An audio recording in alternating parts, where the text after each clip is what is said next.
Tales of the Shire, a Lord of the Rings game, tries to do a lot of ambitious things with its fantastical setting and systems, and certainly achieves some of them, but many other areas feel a bit half-baked. The way the game taps into the cozy allure of the Hobbit lifestyle through shared meals and slow-paced small village values will certainly still be enough for some fans. It just doesn't achieve its maximum potential. Tales of the Shire brings players to Bywater, set between the events of The Hobbit and The Lord of the Rings. It's the home of places like the Green Dragon, an establishment eventually frequented by patrons like Frodo and Samwise Gamgee, and features a lot of familiar family names as residents, like Cotton and Hornblower. Though the game does cultivate some cozy cooking vibes and features a charming group of characters with fun ties to existing lore, it simply feels undercooked. Tales of the Shire's story. Players can customize their Hobbit in the usual ways, and a name generator immediately sets the tone for the game. It feels a little less like a self-insert situation, the kind I might have making a new character in a game like Stardew Valley, and more like painting one's own fantasy story.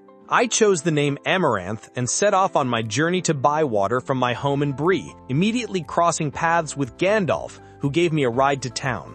Soon after my arrival, the residents discover that Bywater isn't technically considered its own village, and set out to rectify this, of course roping in my Hobbit. This largely boils down to cooking different meals and fetch quests followed by waiting for a letter about the next task, though a good deal of the cutscene writing is quite funny and makes the menial tasks a bit more engaging. Something odd about Tales of the Shire is that it gets better after its main story is finished. In the game's epilogue stage, all the main mechanics like clubs are unlocked, giving much more day-to-day variety when it comes to goals to pursue. The main narrative and its surrounding gameplay simply aren't that compelling, telling a short, basic story that feels almost more like a very elongated tutorial. But after about 12 or so hours, the village establishes itself, and it feels like things truly begin. Cooking in Tales of the Shire. There are two main components of cooking a good meal in Tales of the Shire: flavor and texture. There are 4 main flavors: sweet, spicy, sour, and bitter,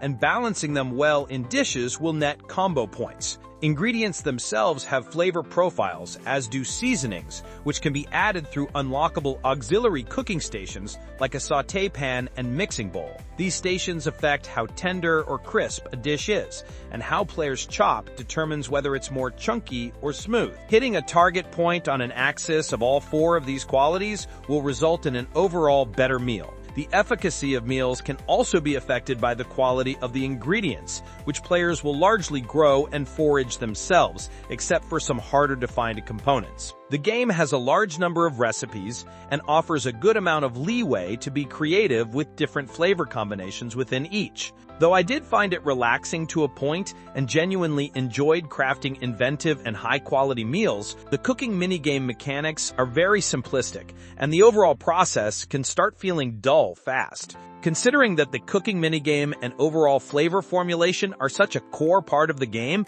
it's disappointing that the former feels very surface level and the latter lacks some quality of life features, like sorting ingredients according to flavor. Shared meals are of the utmost importance. From breakfast to elevenses to supper, hobbits can hold meals at any time of day in a variety of locations, both indoors and outdoors. Holding frequent shared meals is essential to life in Bywater. It's the only way to progress character relationships, and if residents go too long without being invited over, they'll become upset with the player. Each chosen guest will have a dish or two they're specifically craving, but on the morning of the meal, they'll also send a letter sharing the flavor they're looking for that day. The quality of the meal and whether it satisfies their craving will determine the overall relationship gain. Raising relationships is the source of many milestones in the game, from house expansions to being able to buy better quality goods. There's no way to progress individual relationships outside shared meals, so if players focus more on the main story, milestone cutscenes between characters later on become odd. After spending weeks being integral to the village campaign, I got cutscenes with my neighbors about how I just arrived and that they knew nothing about me. My relationship didn't rise with anyone through any of the quests I worked on with them, which feels like a real oversight for any players who tend to focus on the main storyline first. Finding ways to satisfy every guest was a fun sort of puzzle, but the shared meals themselves are quite a bland experience. There's never any conversation between the guests, and the dishes never look very appetizing because of the game's graphics. Tales of the Shire is all about delicious meals, and it's so disappointing that the in-game food doesn't look appealing at all. Day-to-day life in Bywater. On any given day, there's a lot for players to do in Bywater, and Tales of the Shire does feel different in some ways from the typical cozy game archetype. The game calls growing ingredients gardening instead of farming, and it's a much smaller scale than in many genre entries. Making money in general is much less integral to overall progression. Nothing is that expensive, even Sandyman's overpriced flour. Most days, I dedicate some time to completing tasks for the 4 clubs in town, which focus on gardening, cooking, foraging, and fishing. These are simple things, such as catching fish or cooking with a specific ingredient. Leveling up these clubs comes with significant benefits, including extra gardening space, more cooking equipment, larger inventory space, and stronger fishing rods. It's genuinely fun to get to know Bywater's residents better. Of course, planning for future meals is almost always on the schedule, especially since cutscenes often unlock when friendships are leveled up.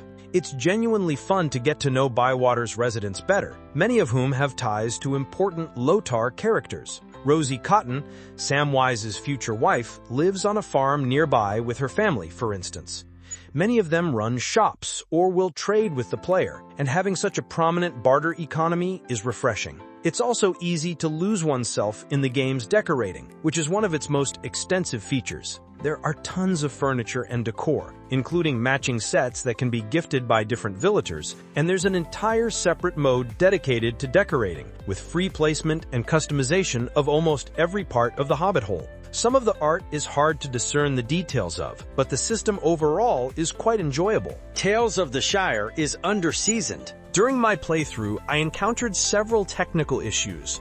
I was playing on the Nintendo Switch, so it's possible that some of these flaws were simply due to the console. The game crashed several times, the graphics were subpar, and there was an aggressive amount of pop-in.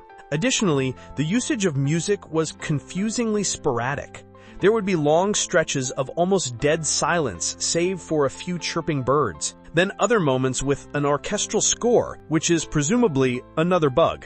Tales of the Shire had previously been delayed in its development, so I can understand the reticence to announce another date change, but I can't help but feel as though the game could have used a bit more time in the oven. I don't want to give the impression that there was nothing I enjoyed about this game. The care shown in areas like the dialogue, decorating, and flavor mechanics is so lovely, and I genuinely enjoyed finding new recipes and crafting meals.